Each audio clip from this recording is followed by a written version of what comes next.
கண்களை மூடி ஆண்டவரை நோக்கி பார்ப்போம். ஊற்று தண்ணீரே, ஜீவன் தரும் நதியே, ஊற்று தண்ணீரே, ஜீவன் தரும் நதியே, ஊறி பெருகிடு ஊறி பெருகிடு ஊற்று தண்ணீரே, ஊரெல்லாம் பாய்ந்திடும் ஜீவன் தரும் நதியே. பலமாம் ஊறி பெருகிடு ஊறி பெருகிடு ஊற்று தண்ணீரே, ஊரெல்லாம் பாய்ந்திடும் ஜீவன் தரும் நதியே, ஊறி பெருகிடு ஊறி பெருகிடு ஊற்று தண்ணீரே, ஊரெல்லாம் பாய்ந்திடும் ஜீவன் தரும் நதியே, ஊற்று தண்ணீரே, ஜீவன் தரும் நதியே, ஊற்று தண்ணீரே, ஜீவன் தரும் நதியே, ஊறி பெருகிடு ஊற்று தண்ணீரே, ஊரெல்லாம் பாய்ந்திடும் ஜீவன் தரும் நதியே. திரள் திரளாய் மீன் கூட்டம் நதியில் உண்டாகும், திரள் திரளாய் மீன் கூட்டம் நதியில் உண்டாகும், வலை வீசும் மீனவர்கள் எங்கும் நிற்பார்கள், வலை வீசும் மீனவர்கள் எங்கும் நிற்பார்கள், ஊற்று தண்ணீரே, ஜீவன் தரும் நதியே, ஊற்று தண்ணீரே, ஜீவன் தரும் நதியே, ஊறி பெருகிடு ஊற்று தண்ணீரே, ஊரெல்லாம் பாய்ந்திடும் ஜீவன் தரும் நதியே. கரங்களை தட்டி சொல்லலாம். ஊறி பெருகிடு ஊற்று தண்ணீரே, ஊரெல்லாம் பாய்ந்திடும் ஜீவன் தரும் நதியே, ஊறி பெருகிடு ஊற்று தண்ணீரே, ஊரெல்லாம் பாய்ந்திடும் ஜீவன் தரும் நதியே.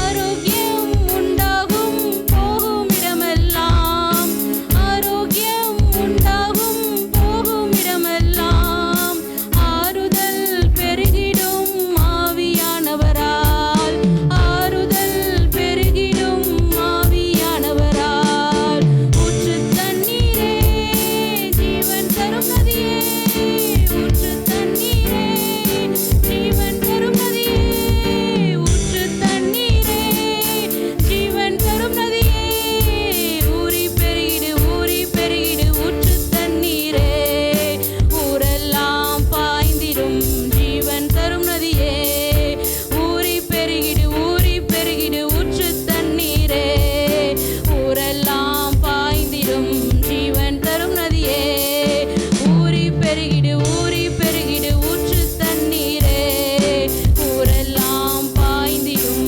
ஜீவன் தரும் நதியே.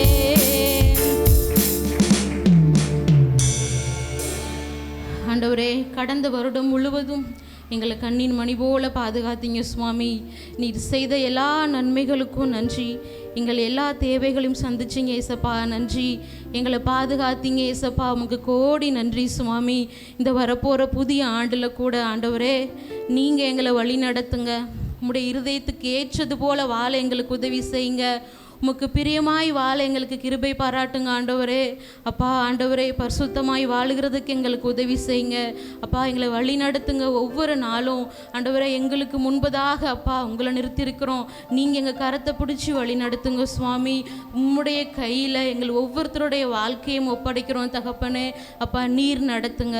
எல்லா மகிமையும் கனத்தையும் இயேசு ஒருவருக்கு மாத்திரம் செலுத்துகிறேன். ஆமென். ஹல்லேலூயா, ஹல்லேலூயா.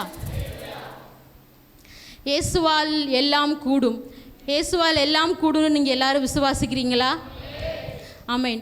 வாசிக்கலாம். யோசுவா 10ஆம் அதிகாரம் 12 முதல் 14 வசனங்கள். கர்த்தர் எமோரியரை இஸ்ரவேல் புத்திரருக்கு முன்பாக ஒப்பு கொடுக்கிற அந்நாளிலே யோசுவா கர்த்தரை நோக்கி பேசி, பின்பு இஸ்ரவேலின் கண்களுக்கு முன்பாக, சூரியனே நீ கிபியோன் மேலும், சந்திரனே நீ ஆயலோன் பள்ளத்தாக்கின் மேலும் தரித்து நில்லுங்கள் என்றான். அப்பொழுது ஜனங்கள் தங்கள் சத்துருக்களுக்கு நீதியை சரிக்கட்டும் மட்டும் சூரியன் தரித்தது, சந்திரனும் நின்றது. இதை யாசேரின் புத்தகத்தில் எழுதியிருக்கவில்லையோ? அப்படியே சூரியன் அஸ்தமிக்க தீவிரிக்காமல் ஏறக்குறைய ஒரு பகல் முழுதும் நடுவானத்தில் நின்றது. இப்படி கர்த்தர் ஒரு மனிதனுடைய சொல் கேட்ட அந்நாளையொத்த நாள் அதற்கு முன்னும் இல்லை அதற்கு பின்னும் இல்லை. கர்த்தர் இஸ்ரவேலுக்காக யுத்தம் பண்ணினார். ஹல்லேலூயா.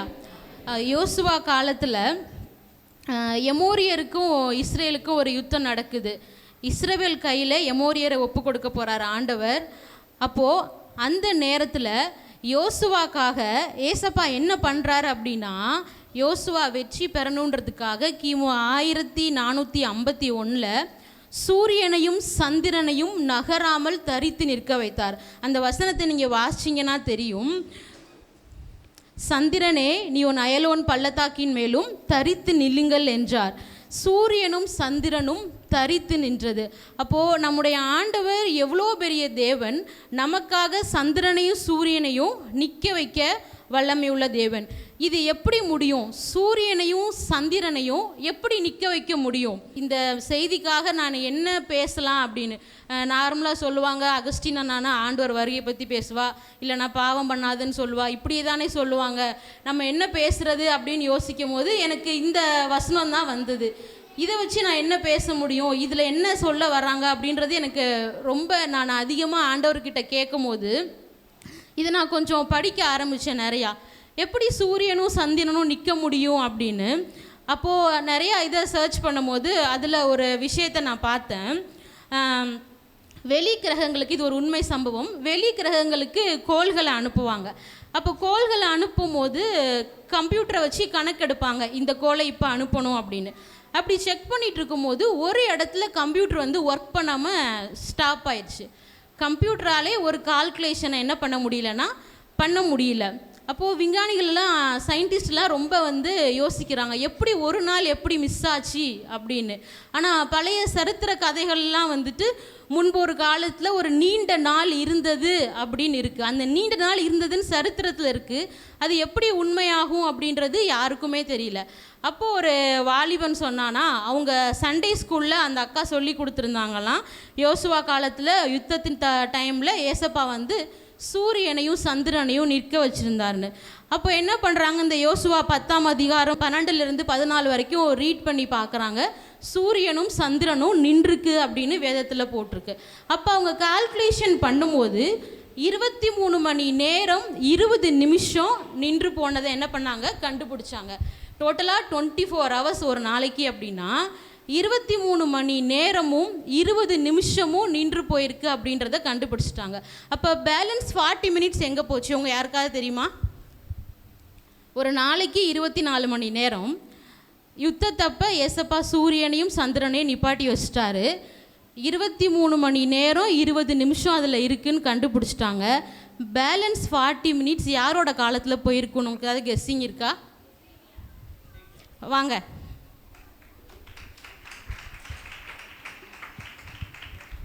நல்லா கரங்களை தட்டலாமா?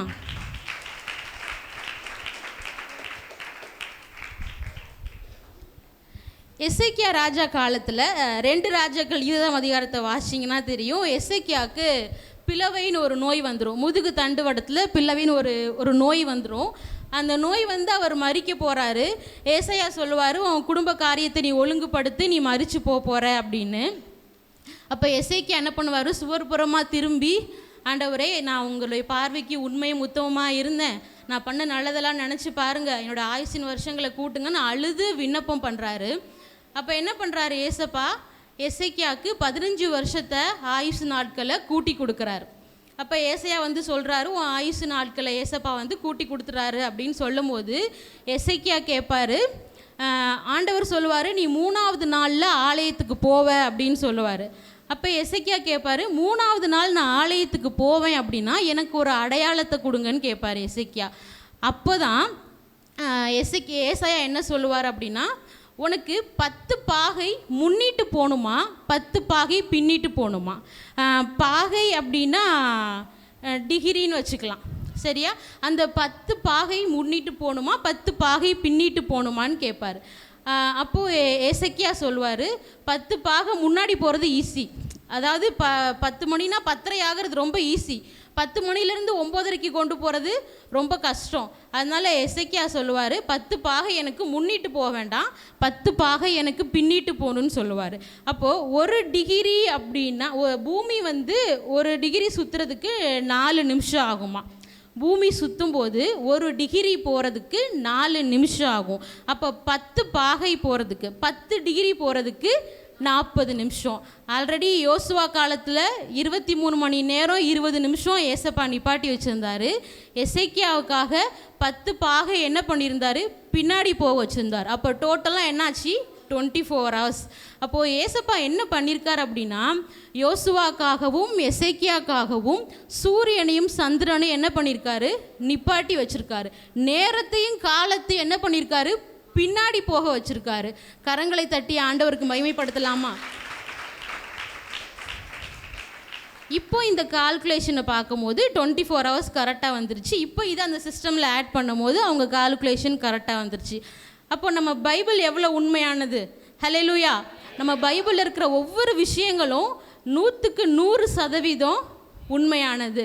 வாசிக்கலாம். தானியேல் 2:21. அவர் காலங்களையும் சமயங்களையும் மாற்றுகிறவர், ராஜாக்களை தள்ளி ராஜாக்களை ஏற்படுத்துகிறவர், ஞானிகளுக்கு ஞானத்தையும் அறிவாளிகளுக்கு அறிவையும் கொடுக்கிறவர். நம்முடைய ஆண்டவர் எப்படி காலத்தையும் சமயத்தையும் மாற்றுகிற தேவன்.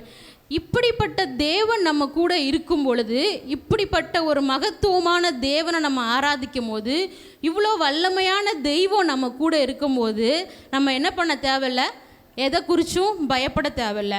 இப்போ வர அந்த புது வருஷத்தில் என்ன ஆகுமோ, எப்படி நடக்குமோ, எப்படி சமாளிப்போமோ, நிறைய குழப்பங்கள் மனசில் இருக்கும். ஆனால் இதை ரீட் பண்ணதுக்கு அப்புறம் ஆண்டவர் சூரியனவே நிப்பாட்டி வச்சுருக்காரு அப்படின்னா, நமக்கு முன்னாடி இருக்க பிரச்சனைகள்லாம் ரொம்ப சின்ன சின்ன பிரச்சனைகள் தான். நம்ம போய் யார்கிட்டையும் யுத்தம் பண்ண போகிறது இல்லை, அந்த அளவுக்கு பெரிய பிரச்சனையும் இல்லை. நமக்கு தேவையான நமக்கு பிரச்சனை கடன், சாப்பாடு, இருக்க இடம், வீடு, நகை, அந்த மாதிரி தான் இருக்கும். இந்த மாதிரி சின்ன சின்ன பிரச்சனைகளுக்கு கண்டிப்பாக என்ன பண்ணுவார், ஆண்டவர் உதவி செய்வார். சூரியனையே நிப்பாட்டின ஆண்டவர் நம்மளுடைய பிரச்சனை அவர் கண்களுக்கு முன்பதாக ரொம்ப சின்ன காரியம், தூசி போல தான் இருக்கும். நிச்சயமாக ஆண்டவர் என்ன பண்ணுவார், உங்களுடைய எல்லா பிரச்சனைகளையும் இந்த 2025 நீங்கள் அனுபவித்த எல்லா கஷ்டங்களையும் இந்த புது வருடத்தில் ஆண்டவர் வெற்றியாக மாற்றுவார். ஆமென். வாசிக்கலாம். யோசுவா 3:15-17. யோர்தான் அறுப்பு காலம் முழுவதும் கரை புரண்டு போம். பெட்டியை சுமக்கிற ஆசாரியர்களின் கால்கள் தண்ணீரின் ஓரத்தில் பட்டவுடனே மேலிருந்து ஓடி வருகிற தண்ணீர் நின்று சாத்தானுக்கு அடுத்த ஆதாம் ஊர் வரைக்கும் ஒரு குவியலாக குவிந்தது. உப்பு கடல் என்னும் சமனான வெளியின் கடலுக்கு ஓடி வருகிற தண்ணீர் பிரிந்து ஓடிற்று. அப்பொழுது ஜனங்கள் எரிகோவுக்கு எதிரே கடந்து போனார்கள். சகல ஜனங்களும் யோர்தானை கடந்து தீருமளவும் கர்த்தருடைய உடன்படிக்கை பெட்டியை சுமக்கிற ஆசாரியர்கள் யோர்தானின் நடுவிலே தண்ணீர் இல்லாத தரையில் காலூன்றி நிற்கும்போது இஸ்ரவேல் எல்லாரும் தண்ணீரற்ற உலர்ந்த தரை வழியாய் கடந்து போனார்கள். ஏசப்பா மோசே காலத்தில் செங்கடலை மட்டும் 2 பிளக்கலை, யோர்தான் நதியை என்ன பண்ணார், 2 பிளந்தார். யோர்தான் நதி எத்தனை முறை பிரிஞ்சிச்சுன்னு உங்கள் யாருக்காவது தெரியுமா?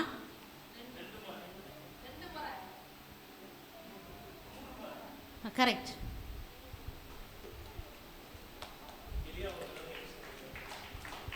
கரங்களை தட்டி.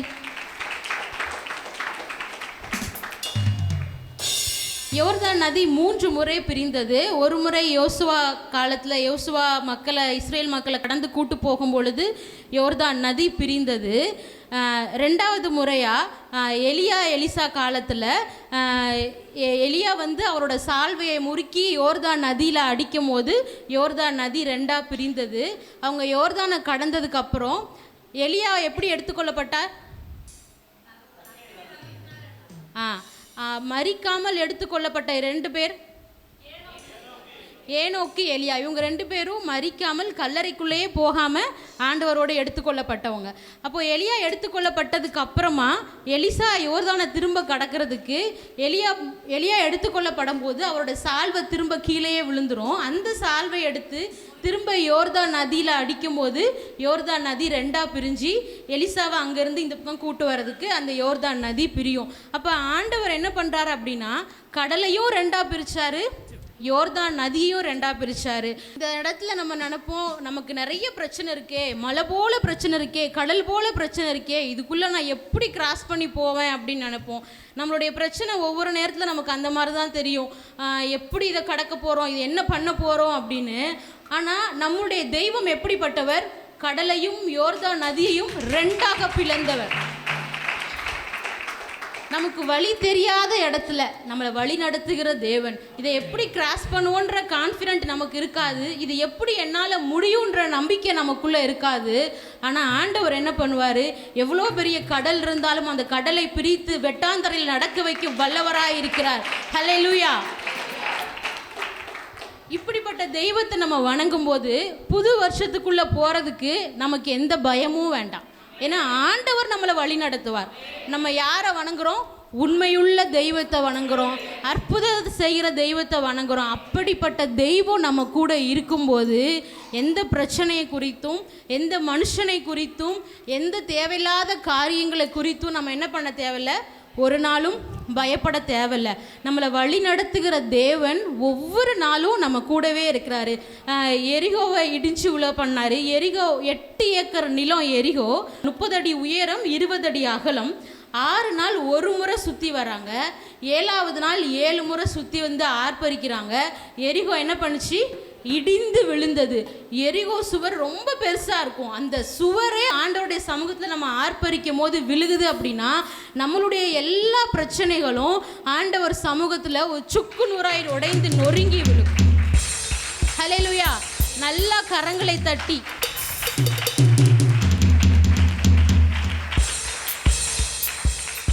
நம்முடைய ஆண்டவர் எப்படிப்பட்டவர்? அற்புதங்களை செய்கிற தேவன். கடலை 2ஆக பிளந்தார், யோர்தான் நதியை பிளந்தார். ஆண்டவர் அப்படிப்பட்ட அற்புதங்களை செய்கிற தெய்வம் நம்ம கூட இருக்கும்போது இந்த புது வருஷத்தில் போகிறதுக்கு நமக்கு எதை குறிச்சும் பயம் வேண்டவே வேண்டாம். ஆண்டவர் என்ன பண்ணுறாரு அப்படின்னா, அவரை நம்பி இருக்கவங்களை ஒரு நாளும் வெட்கப்படுத்தவே விட மாட்டார். அவரை சார்ந்து இருக்கிறவங்களை ஒரு நாளும் வெட்கப்படுத்தவே விட மாட்டார். அவரை நம்புறவங்க மேலே என்ன குற்றங்கள் சுமத்தினாலும் அவர் ஒரு நாளும் கைவிடவே மாட்டார். ஒரு மிஷினரி உண்டு, ஜார்ஜ் முல்லர் அப்படின்னு. அவர் 10,000 ஆயிரக்கணக்கான அனாதை குழந்தைங்களை வந்து பராமரிச்சுட்டு இருந்தார். அவர்கிட்ட ஒரு ஹேபிட் இருந்ததான், யார்கிட்டையும் போய் எனக்கு இந்த குழந்தைங்களை பராமரிக்கிறதுக்கு காசு கொடுங்க அப்படின்னு கேட்க மாட்டாராம். யார்கிட்டையும் போய் கை நீட்டி இந்த குழந்தைங்களுக்கு சாப்பாடு போடுறதுக்கு எனக்கு காசு இல்லை, காசு கொடுங்க அப்படின்னு கேட்க மாட்டாராம். யார்கிட்டையும் இந்த ஸ்பான்சர் பண்ணுங்க அப்படின்னு லெட்ரு எழுதவே மாட்டாராம். அவர் எப்போவுமே யாரை தான் நம்பி இருப்பாராம்? ஆண்டவரை மட்டுமே நம்பி இருப்பாராம். அவர் முழங்கால எப்பவும் ஆண்டவரை நோக்கி மட்டுமே என்ன பண்ணுவாராம்? முடக்கி ஆண்டவர்கிட்ட மட்டுமே. அவரோட பர்ஸில் ₹1 இருக்காதான். ஆனால் அவரை நம்பி 300 பிள்ளைங்க சாப்பாட்டறையில் சாப்பாட்டுக்காக வெயிட் பண்ணிகிட்டு இருப்பாங்களாம். ஆனால் அவர்கிட்ட ₹1 இருக்காது. ஆனால் அவர் யாரை நம்புவார் அப்படின்னா இயேசுவை நம்புவாராம். அவர் அந்த சாப்பாட்டு அறையில் போயிட்டு அந்த பிள்ளைங்க கிட்ட சொல்லுவாராம், எங்களுக்கு ஆகாரம் கொடுக்க போவதற்காக நன்றின்னு சொல்லுங்க அப்படின்னு சொல்லுவாராம். அந்த குழந்தைங்க எல்லாரும் இயேசுவே எங்களுக்கு ஆகாரம் தரப்போகிறதுக்காக நன்றி அப்படின்னு சொல்லும்போது ஒரு நாள் ஒருத்தர் கதவை தட்டி பிரெட்டு கொடுத்தாராம். ஒரு பேக்கரியில் உள்ளவர், நேற்று நைட்டே ஆண்டவர் என்கிட்ட சொல்லிட்டாரு உங்களுக்கு வந்து பிரெட்டு கொடுக்க சொல்லின்னு. அடுத்து ஒரு டோரை தட்டுறாரு ஒரு மனுஷன், என்னோட பால் வண்டி ரிப்பேர் ஆகிடுச்சு, அதை சரி பண்ணுறதுக்கு டைம் ஆகும், வரதுக்குள்ளே பால் எல்லாம் கெட்டு போயிடும், இந்த பால் எல்லாத்தையும் உங்கள் குழந்தைங்களுக்கு கொடுங்க. ஆண்டவர் அற்புதம் செய்யணும்னு நினச்சா எந்த வழியில் வேணால் செய்வார். அவரை நம்பி இருக்கும் பொழுது, அவரை சார்ந்து இருக்கும் பொழுது அவர் எந்த வழியில் வேணால் வந்து நமக்கு அற்புதம் செய்வார். அவர் நினைக்கல அவர்கிட்ட ₹1 இல்லை, 300 குழந்தைங்க வெறும் தட்டை வச்சுட்டு உட்காந்துருக்காங்க. ஆனால் அவர் யாரை நோக்கி பார்த்தாரு? இயேசுவை நோக்கி பார்த்தார். ஆண்டவரே எங்களுக்கு உணவு தரப்போகிறதுக்காக நன்றி அப்படின்னு. அடுத்த கொஞ்ச நேரத்தில் அந்த குழந்தைங்க எல்லாத்துக்கும் உணவு கிடச்சிச்சு. நம்மளுடைய வாழ்க்கையில் இந்த புது வருஷத்தில் ஒரு தீர்மானம் எடுக்கணும், நான் யார்கிட்டையும் போய் கடன் வாங்க மாட்டேன், எனக்கு காசு கொடுங்க நான் யார்கிட்டையும் போய் கேட்க மாட்டேன். நிச்சயமாக ஆண்டவர் தருவார். நம்ம அவர் சமூகத்தில் போய் முழங்கால் படிட்டு ஆண்டவரே நீங்கள் கொடுங்கன்னு கேட்கும் போது நமக்கு கொடுக்காம ஆண்டவர் என்ன பண்ண போகிறாரு? அவரை நம்பி இருக்கோம், அவரோட பிள்ளைங்க, அவருக்காக வாழ்கிறோம். இப்படிப்பட்டவர்களுக்கு அவர் நமக்கு நன்மை செய்யாமல் தீமை ஒரு நாளும் செய்ய மாட்டார். அவரை நம்பி இருந்தீங்க அப்படின்னா நிச்சயமாக இந்த பூமியில் வளர்கிற மனுஷங்க மத்தியில் உங்களை ஒரு நாளும் வெட்கப்படுத்தவே விட மாட்டார். ஹல்லேலூயா! அந்த ஜார்ஜ் ஜார்ஜ் முல்லர் கையில் அவரோட பர்ஸில் ₹1 கூட இல்லை. ஆனால் அவர் மரிச்சதுக்கு அப்புறம் அவர் எவ்வளோ இந்த அநாத குழந்தைங்களுக்காக செலவு பண்ணியிருக்காருன்னு சொல்லி ஒரு கால்குலேஷன் பண்ணும்போது நம்முடைய இந்திய பணத்துக்கு ₹7,50,00,000 என்ன பண்ணியிருந்தாராம், அநாத பிள்ளைங்களுக்காக செலவு பண்ணாராம். ஆனால் அவர் பர்ஸில் ₹1 இல்லை, ₹7,50,00,000. அந்த காலத்திலே ₹7,50,00,000 அது எவ்வளோ பெரிய பணம். அப்போ நம்மளுடைய ஆண்டவர் எவ்வளோ பெரிய தேவன். அப்படிப்பட்ட தேவனை நம்ம வணங்கும் போது நம்ம ஒரு நாளும் எதை குறித்தும் பயப்பட தேவையில்லை. ஏன்னா நிச்சயமாக நம்மளை வழிநடத்துகிற தேவன் இந்த மனுஷங்க கண்களுக்கு முன்பாக நம்மளை வெட்கப்படுத்தவே விட மாட்டார். ஹல்லேலூயா. ஆண்டவர் நமக்கு உதவி செய்கிற தேவனாக இருக்கிறார். சமயத்தில் உதவி செய்வார். நமக்கு உதவி செய்கிற தேவன் நம்ம கூட இருக்காரு. அவர் கூட தான் புது வருஷத்துக்குள்ளே நம்ம கடந்து போக போகிறோம். நம்ம நினைக்கலாம் இந்த வருஷத்தில் அநேக நேரத்தில் நமக்கு உதவி இருந்திருக்காது, யார்கிட்ட ஹெல்ப் கேட்கலான்லாம் யோசிச்சிருப்போம். நீங்கள் எப்போவுமே இந்த மனுஷன்கிட்ட போய் ஹெல்ப் கேட்கலாமா, அவர்கிட்ட போய் ஹெல்ப் கேட்கலாமா, அவர் ஹெல்ப் பண்ணுவாரா அப்படின்னு ஒரு நாளும் நினைக்காதீங்க. ஆண்டவர்கிட்ட மட்டும் ஹெல்ப் கேளுங்க. ஆண்டவர்கிட்ட மட்டும் உங்கள் கையை ஏந்தி நில்லுங்க. நிச்சயமாக ஆண்டவர் ஹெல்ப் பண்ணுவார். ஏற்ற நேரத்தில் எந்த சமயத்தில் உங்களுக்கு உதவி செய்யணும், எப்போ என்ன பண்ணணுன்றது உங்களை உருவாக்குனவருக்கு தெரியும், உங்களை படைத்தவருக்கு தெரியும். நிச்சயமாய் உங்களுக்கு ஏற்ற வேலையில் சமயத்தில் ஆண்டவர் உங்களுக்கு உதவி செய்ய வல்லவராக இருக்கிறார். அது மாத்திரம் அல்ல, உங்களுடைய ஒவ்வொருத்தருடைய கண்ணீரையும் துடைக்கிற தேவனாக இருக்கிறார். நம்ம இந்த வருஷத்தில் நிறைய விஷயத்துக்கு கண்ணீர் வடிச்சிருக்கலாம், இது எப்படி நடக்கும்னு நிறைய விஷயத்தில் பயந்துருக்கலாம். ஆனால் ஆண்டவர் நீங்கள் வடித்த கண்ணீருக்கெல்லாம் புதிய வருஷத்தில் ரெட்டிப்பான நன்மையை தரப்போகிறார். ஹல்லேலூயா.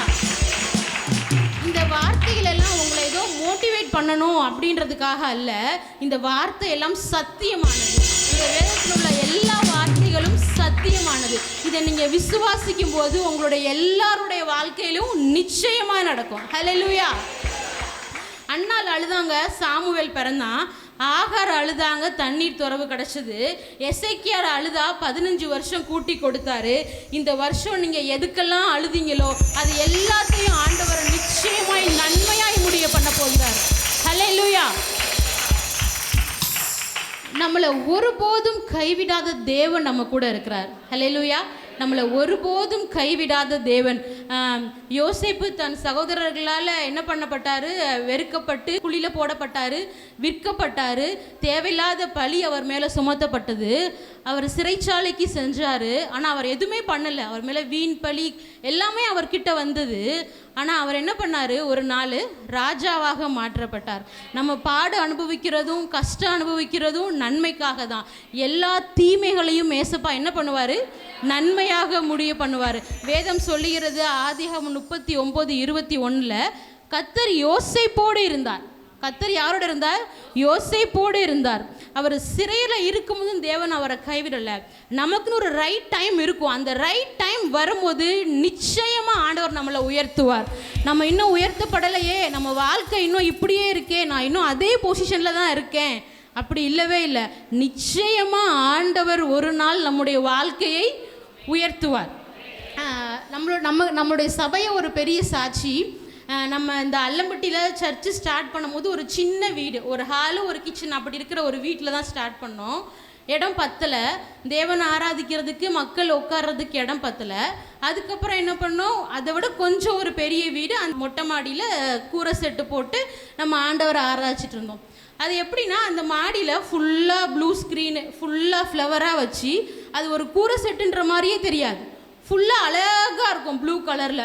அது என்ன ஆயிடுச்சு அப்படின்னா, ஒரு கம்ஃபர்ட் ஆயிடுச்சு.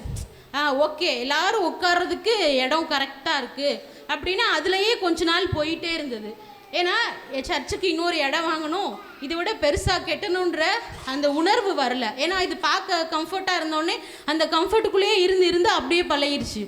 ஆனால் ஒரு நாள் என்ன பண்ணிட்டாங்க, அப்போ அந்த பகுதியில் இருக்கிற மக்களுக்கு குறை தீர்க்கும் நாள்னு ஒரு நாள் வரும். அப்படி அந்த குறை தீர்க்கும் நாள் வரும் பொழுது அவங்க எல்லாரும் என்ன பண்ணிட்டாங்க, பேப்பரில் சைன் பண்ணி இந்த சண்டே இவங்க போடுற சவுண்டால் எங்களால் வீட்டில் ஃப்ரீயாக இருக்க முடியல அப்படின்னு கம்ப்ளைண்ட் பண்ணிட்டாங்க.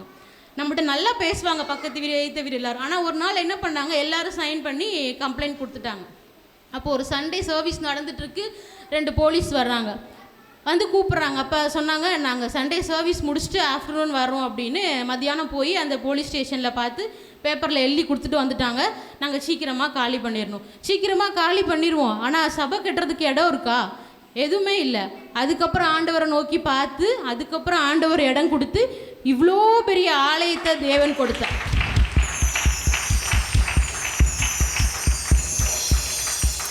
நமக்கு சில ஆசீர்வாதம் போதுமானதாக தெரியும், ஆனால் ஆண்டவர் அதை விட பெஸ்ட்டாக இன்னும் ஒன்று வச்சுருப்பார். இதை விட அதிகமாக இன்னும் ஒரு ஆசீர்வாதத்தை வச்சுருப்பார். நம்ம இந்த கம்ஃபர்ட்டுக்குள்ளேயே இருந்துகிட்டே இருந்தோன்னா அந்த இதை விட பெருசாக இருக்குது நமக்கு கிடைக்காது. நம்ம இந்த ஆசீர்வாதத்தில் இருக்கும்போதே ஆண்டவரை இன்னும் ஆசீர்வதிங்க, உமக்கு பிரியமாய் வாழ்ந்து உமக்குள்ளே இன்னும் ஆசீர்வதிக்கப்படணும் நம்ம ஆண்டவர்கிட்ட ஒவ்வொரு நாளும் கேட்கும் பொழுதும். ஏன்னா ஆண்டவருடைய திட்டம் வேறவாக இருக்கும். உங்களுக்கு குறித்து ஆண்டவர் ஒரு திட்டம் வச்சுருப்பார். இவெல்லாம் நான் இந்த இடத்துக்கு கொண்டு போகணும், இங்கே போய் வைக்கணும்னு ஒரு திட்டம் இருக்கும். ஆனால் நீங்கள் ஒரு சின்ன கம்ஃபர்ட்குள்ளேயே இருந்துகிட்டே இருந்தீங்கன்னா அந்த பிளெஸ்ஸிங்ஸ் உங்களால் அடைய முடியாது. ஸோ ஒரு தீமையை உண்டாக்கி அந்த தீமையை கொடுத்தா தான் நீங்கள் ஆண்டவர்கிட்ட போய் ஆண்டவரே அப்படின்னு நிற்கும் போது ஆண்டவர் என்ன பண்ணுவார்? ஒரு பெரிய ஆசீர்வாதத்தை கொடுப்பார். கம்ப்ளைண்ட் பண்ணாங்க, போலீஸ் ஸ்டேஷன்லாம் போனாங்க, ஆனால் அந்த தீமையை என்ன பண்ணார் ஏசப்பா? நன்மையாக மாட்டினார். உங்களுடைய வாழ்க்கையில் இந்த வருடம் எதெல்லாம் நீங்கள் தீமை நினச்சி ஃபீல் பண்ணீங்களோ அது எல்லாத்தையும் நிச்சயமாக ஆண்டவர் நன்மையாய் முடிய பண்ணுவார். ஹல்லேலூயா.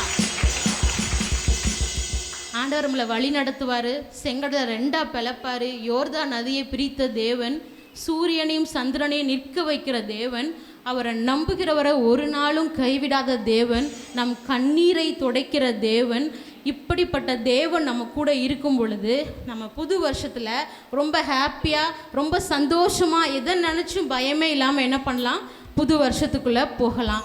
இதெல்லாம் ஆண்டவர் நமக்கு கொடுத்த வாக்கு தத்துவம். ஆனால் இதெல்லாம் அனுபவிக்கிறதுக்கு நம்ம என்ன பண்ணணும்? ஆயத்தமாக இருக்கணும். ஆண்டவர்கிட்ட இதெல்லாம் நம்ம கேட்குறோம், ஆனால் ஆண்டவருக்கு ஒரு சில எதிர்பார்ப்புகள் இருக்கும். நம்ம இப்படியெல்லாம் இருந்தால் நல்லாயிருக்கும், என் பிள்ளை இந்த மாதிரிலாம் பண்ணால் நல்லாயிருக்கும் அப்படின்னு ஆண்டவர் சில எதிர்பார்ப்புகளை வச்சுருப்பார். யோசுவா 7ஆம் அதிகாரத்தில் வாசித்து பார்த்தீங்கன்னா தெரியும். எரிகோ பட்டணத்துக்குள்ளே போயிடுவாங்க. எரிகோ பட்டணத்துக்குள்ளே போனதுக்கப்புறம் ஏசப்பா சொல்லியிருப்பார், அந்த பட்டணத்தில் இருக்கிறத சில விஷயங்கள்லாம் சாபத்தீடானது, அதை எதையும் நீங்கள் எடுக்கக்கூடாது அப்படின்னு சொல்லியிருப்பார். ஆனால் அந்த ஆகான்ற மனுஷன் என்ன பண்ணுவான் அப்படின்னா, அந்த பொருள் மேலே இச்சையாகி, அந்த பொருள் மேலே ஒரு ஆசை வந்து அதில் சிலவற்றை என்ன பண்ணுவான்னா திருடி கொள்வான். அப்போது திருடினதுனால, திருட்டு அப்படின்றது ஆண்டவருடைய பார்வைக்கு ரொம்ப பெரிய பாவ செயல் மாதிரி. அதுக்கப்புறம் என்ன ஆகுது? அவங்க இன்னொரு யுத்தத்துக்கு போகும்போது 31 பேரை என்ன பண்ணுறாங்க? வெட்டி கொண்டுறாங்க. அப்போ யோசுவா ஆண்டவர் சமூகத்தில் தன் வஸ்திரத்தை கிழித்து புழுதியெல்லாம் போட்டுக்கொண்டு ஆண்டவர்கிட்ட போய் கேட்குறாரு, ஆண்டவரே ஏன் இந்த நிலைமை அப்படின்னு. அப்போ ஆண்டவர் சொல்கிறாரு, பாவமான காரியத்தை இஸ்ரவேல் மக்கள் செஞ்சுட்டாங்க அப்படின்னு. வழி நடத்தி வந்திருக்காரு. செங்கடலை 2ஆக பிளந்தார், நதியை பிளந்தார், மன்னாவை கொடுத்தாரு, காடை வரவழைச்சாரு. இவ்வளோ அற்புதம் பண்ண தேவனுக்கு அவங்க எவ்வளோ உண்மையாக இருந்திருக்கணும். ஆனால் அவங்க என்ன பண்ணிட்டாங்க? அந்த மனுஷன் ஆகான் என்ன பண்ணிட்டான்? அந்த பொருள் மேலே ஆசைப்பட்டு அதை திருடி என்ன பண்ணால் அவன் வீட்டில் கொண்டு போய் மண்ணுக்கல்லில் புதைச்சி உழைச்சி வச்சிட்டான். ஆனால் இது கர்த்தருடைய பார்வையில் பாவமாக இருந்தனால 31 பேர் என்ன பண்ணாங்க? வெட்டி அந்த யுத்தத்தில் 31 பேர் செத்து போயிட்டாங்க. அப்புறம் அந்த மனுஷனை கூப்பிட்டு கேட்குறாங்க, வாசிங்க யோசுவா 7ஆம் அதிகாரம் 19 21 வரை. அப்பொழுது யோசுவா ஆகானை நோக்கி, மகனே, நீ இப்பொழுது இஸ்ரவேலின் தேவனாகிய கர்த்தரை மகிமைப்படுத்து, அவருக்கு முன்பாக அறிக்கை பண்ணி நீ செய்ததை எனக்கு சொல்லு, அதை எனக்கு ஒழிக்காதே என்றான். அப்பொழுது ஆகான் யோசுவாவுக்கு பிரதியுத்தரமாக, மெய்யாகவே நான் இஸ்ரவேலின் தேவனாகிய கர்த்தருக்கு விரோதமாக பாவம் செய்தேன், இன்னின்ன பிரகாரமாய் செய்தேன். கொள்ளையிலே நேர்த்தியான ஒரு பாபிலோனிய சால்வையையும் 200 வெள்ளிச் சேக்கலையும் 50 வெள்ளிச் சேக்கல் நிறையான ஒரு பொன் பாலத்தையும் நான் கண்டு அவைகளை இச்சித்து எடுத்துக்கொண்டேன். இதோ அவைகள் என் கூடாரத்தின் மத்தியில் பூமிக்குள் புதைத்திருக்கிறது, வெள்ளி அதன் அடியில் இருக்கிறது என்றான். இந்த மனுஷன் என்ன பண்ணா அப்படின்னா, ஆண்டவர் சொல்லுவார் சாபத்தீடான காரியங்களை எடுக்கக்கூடாது அப்படின்னு. பொருள் மேலே ஆசைப்பட்டு என்ன பண்ணுறான்? சில விஷயத்தெல்லாம் எடுத்துக்கொண்டு அவன் பூமிக்கு அடியில் போய் அவன் வீட்டில் போய் ஒழிச்சு வச்சிடுறான். அதுக்கப்புறம் அந்த மனுஷனை கல்லால் எரிஞ்சு கல் குபியில் வச்சு கொன்றுவாங்க. ஆண்டவருக்கு பிரியமில்லாத ஒரு காரியம் என்னது? திருடுறது. நம்மளுடைய லைஃப்பில் கூட நம்ம சின்ன சின்ன விஷயங்கள் வந்து நமக்கு அது திருட்டுனே தெரியாமல் நிறைய திருட்டான விஷயங்கள் நமக்குள்ளே இருக்கும். திருட்டுன்றது நம்ம கையால் ஒரு பொருளை எடுக்கிறது மட்டும் இல்லை, நம்முடைய இதயத்தில் நம்முடைய ஹார்ட்டில் இருந்து என்ன பண்ணுது, அந்த திருட்டு உருவாகுது. இதை எடுத்துடலாமா, இதை எடுக்கலாம் அப்படின்ற ஒரு நினப்பு வந்தாலே என்னது, அது ஒரு பாவமான செயல் தான். நம்ம இந்த கடையில் போய் ஏதாவது வெஜிடபிள்ஸ் வாங்கும்போது கூட 2 எக்ஸ்ட்ரா போடுங்க, அவர் திரும்பினதுக்கப்புறம் 2 கத்திரிக்காய் எடுத்து உள்ளே போடுறது, அதெல்லாம் கூட திருட்டு தான். அந்த மாதிரி சின்ன சின்ன திருட்டு விஷயங்கள் கூட எப்படி தான் இருக்குது, ஆண்டவருடைய பார்வையில் ரொம்ப பாவமாக தான் இருக்குது. நம்ம வேலை செய்கிற இடத்துல கூட லஞ்சம் வாங்குறது ஒரு பெரிய பாவம் தான். அநியாயமாக சம்பாதிக்கிறது கூட ஒரு பெரிய பாவம் தான். இதெல்லாம் ஆண்டவருடைய பார்வையில் எப்படி இருக்குது, பாவமாக இருக்குது. அவர் அக்கிரமமாக நினைக்கிற அப்படிப்பட்ட காரியங்களை ஆண்டவர் வெறுக்கிறாரு. அப்போது திருடுறது உங்கள் கையில் மட்டும் ஸ்டார்ட் ஆகலை, உங்களுடைய ஹார்ட்டில் இருந்தே ஸ்டார்ட் ஆகுது. அதை நீங்கள் நினச்சிட்டீங்க, இதை எடுத்துடலாமா, இதை பண்ணிடலாமா அப்படின்னு நீங்கள் நினைக்கும் போதே நீங்கள் ஆண்டவருக்கு விரோதமாக என்ன பண்ணிடுறீங்க, பாவம் பண்ணிடுறீங்க. ஆண்டவர் நினைக்கிற ஒரே காரியம், என்னுடைய பிள்ளைங்கள் ஒரு நாளும் பாவம் செய்யக்கூடாது அப்படின்னு தான் நினைக்கிறாரு. மார்க் 7:20 சொல்லுகிறது, மனுஷனுக்குள்ளே இருந்து புறப்படுகிறதே மனுஷனை தீட்டுப்படுத்தும். நீங்கள் என்ன நினைக்கிறீங்களோ, தீய எண்ணத்தை நினச்சிங்க அப்படின்னா, தேவையில்லாத காரியங்களை யோசிச்சிங்க அப்படின்னா, அது உங்கள் சரீரம் முழுவதையும் தீட்டுப்படுத்தும். அப்படி தீட்டுப்படுத்துறதுக்கு நம்மளே என்ன பண்ணக்கூடாது, காரணமாக இருக்கக்கூடாது. நம்முடைய இதயத்திலிருந்து எந்த பாவமும் செய்யக்கூடாது. நம்மளுடைய இதயம் எப்படி இருக்கணும், பரிசுத்தமாக இருக்கணும். நம்மளுடைய வார்த்தையில் கவனமாக இருக்கணும். நம்மளுடைய வாயிலிருந்து ஒருத்தருக்கும் தீமை உண்டாக்குகிற எந்த வார்த்தையும் நம்ம வாயிலிருந்து பேசக்கூடாது. நம்மளுடைய நடக்கையில் பரிசுத்தமாக இருக்கணும். நம்ம இந்த உலகத்தோட நம்ம டெய்லி நம்மளோட ஒர்க் பண்ணுற பிளேஸில் எல்லாத்துலேயும் உலக மக்களோட தான் நம்ம வாழ்கிறோம். ஆனால் அவங்களுக்கும் நம்மளுக்கும் ஒரு வித்தியாசம் இருக்கணும். இயேசுவை வணங்குறவங்களுக்கு, இயேசுவை பின்பற்றுறவங்களுக்கு ஒரு நடக்கையிலும் அவங்க பேசுகிறதுலையும் அவங்களோட எல்லா விஷயத்துலையும் என்ன இருக்கணும், ஒரு வித்தியாசம் இருக்கணும். அப்படி நம்ம வாழ்ந்துட்டோம் அப்படின்னா, இயேசுவுக்கு சாட்சிகளாக நம்ம வாழ்ந்துட்டோம் அப்படின்னா, நிச்சயமாக ஆண்டவர் நம்மளை ஒவ்வொரு நாளும் அற்புதமாக வழி நடத்துவார். நீங்கள் ஆண்டவர்கிட்ட என்ன ப்ரேயர் ரிக்வெஸ்ட் வச்சாலும் ஆண்டவர் உங்களுக்கு ஈஸியாக கொடுத்துருவார். நம்மளும் ஆண்டவர் சமூகத்தில் போய் ஆண்டவரே இதை எனக்கு தாங்கன்னு கேட்கும் பொழுது, குற்ற மனசாட்சி இல்லாமல் இருந்தால் நம்ம ஒரு உரிமையோடு ஆண்டவர்கிட்ட கேட்கலாம், ஆண்டவரே எனக்கு இது கொடுங்க அப்படின்னு. ஆனால் நமக்குள்ளே குற்ற மனசாட்சி இருக்குது, நம்ம பண்ண பாவம் நம்ம குற்றப்படுத்துது அப்படின்னா, நம்ம அந்த பாவத்தை பண்ணிட்டோம் அப்படின்னா ஆண்டவர் சமூகத்தில் போகிறதுக்கு ஒரு தயக்கம் உண்டாகும்.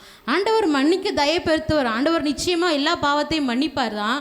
ஆனால் நம்ம ஒவ்வொரு முறையும் ஆண்டவர் சமூகத்தில் போகும்போது நம்ம இந்த தப்புமே பண்ணலைன்ற ஒரு கான்ஃபிடென்ட்டோடு போகிறதுக்கும், சின்ன சின்ன தப்பெல்லாம் பண்ணிவிட்டு கவலையோடு போகிறதுக்கும் வித்தியாசம் இருக்குது. ஸோ நீங்கள் ஆண்டவர் சமூகத்தில் போகும்போது பரிசுத்தமாக போகணுன்னா, நீங்கள் டெய்லி வாழ்கிற அந்த நாளில் நீங்கள் ரொம்ப கேர்ஃபுல்லாக இருக்கணும். நீங்கள் பேசுகிறதுல கவனமாக பேசணும்.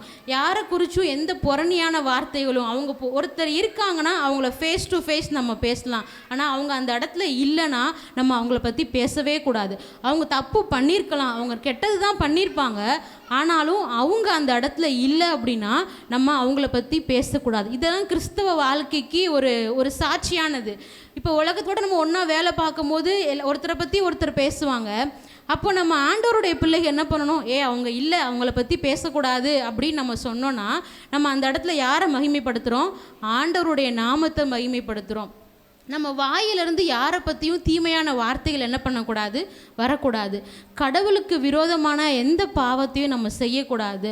ஆண்டவருக்கு விரோதமான எந்த பாவமும், கர்த்தரை விட்டு விலகிறவர்கள் நிர்மூலமாவார்கள். நம்ம அனுதினமும் ஆலயத்துக்கு தவறாமல் வரணும், எவ்ரி சண்டே ஆண்டவரை தொழுது கொள்ளணும், ஆண்டவருக்கு பிரியமில்லாத எந்த காரியத்தையும் செய்யக்கூடாது, விசுவாசம் இல்லாமல் இருக்கக்கூடாது, அவருக்கு பயந்து. இது ஆண்டவருக்கு பிடிக்காது. நார்மலாக பேசிக்காகவே ஏசப்பாக்கு இது பிடிக்காது அப்படின்ற அந்த நாலேஜ் நம்ம எல்லாருக்குமே இருக்கும். திருடுனா ஏசப்பாக்கு பிடிக்காது, பாவம் பண்ணால் ஏசப்பாக்கு பிடிக்காது, அடுத்தவங்க பொருளை எடுத்தா பிடிக்காது அப்படின்ற சில பேசிக் நாலேஜ் எல்லாமே நம்ம எல்லாருக்குமே இருக்கும். இது ஆண்டவருக்கு பிடிக்காது அப்படின்னு.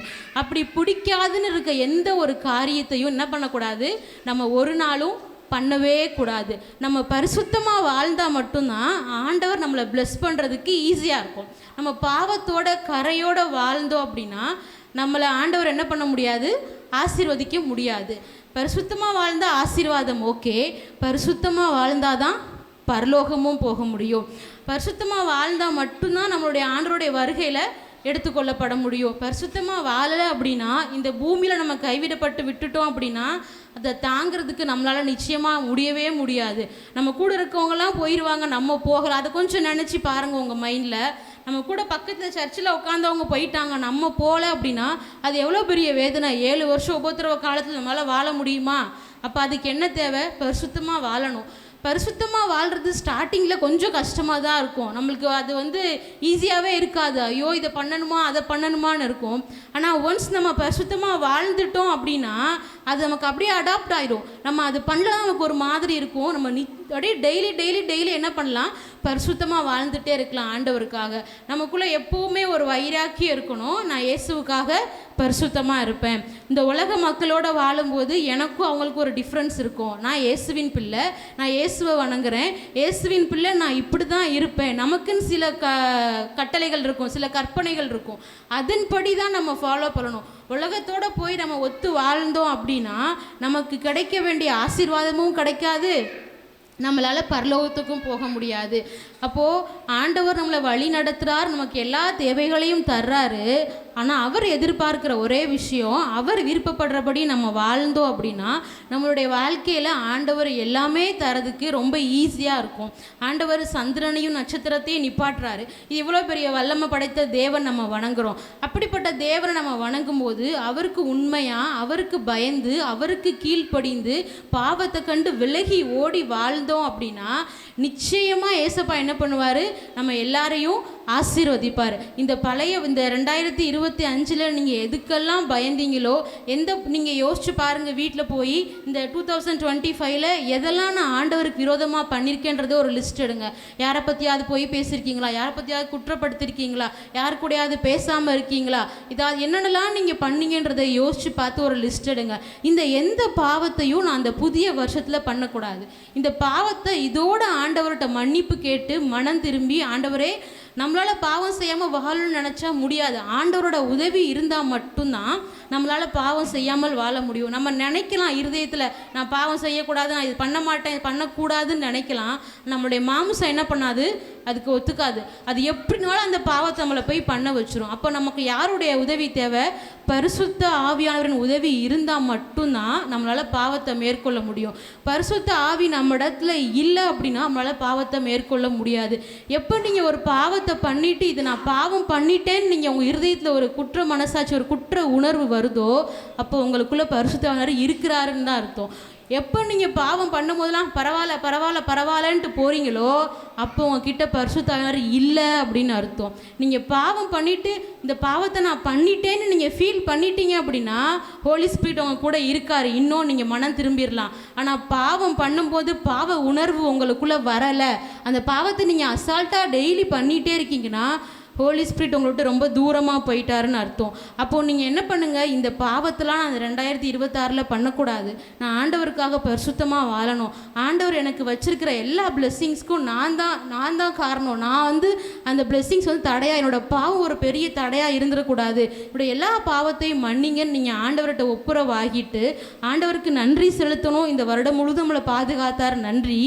இருந்தாலும் நம்மக்கிட்ட இருக்க குற்றங்களையும் குறைகளையும் அதை சரி பண்ணிட்டு தான் நம்ம புது வருஷத்துக்குள்ளே போகணும். இந்த எல்லா பாவத்தையும் ஆண்டவர் மன்னிக்கணும்னு நீங்கள் சொல்லும்போது நிச்சயமாக ஆண்டவர் நம்ம பண்ண எல்லா பாவத்தையும் மன்னிச்சு இந்த புது வருஷத்தில் நீங்கள் நினச்சி பார்க்க முடியாத அளவுக்கு எல்லா ஆசீர்வாதத்தையும் ஆண்டவர் நிச்சயமாக தருவார். ஹல்லேலூயா.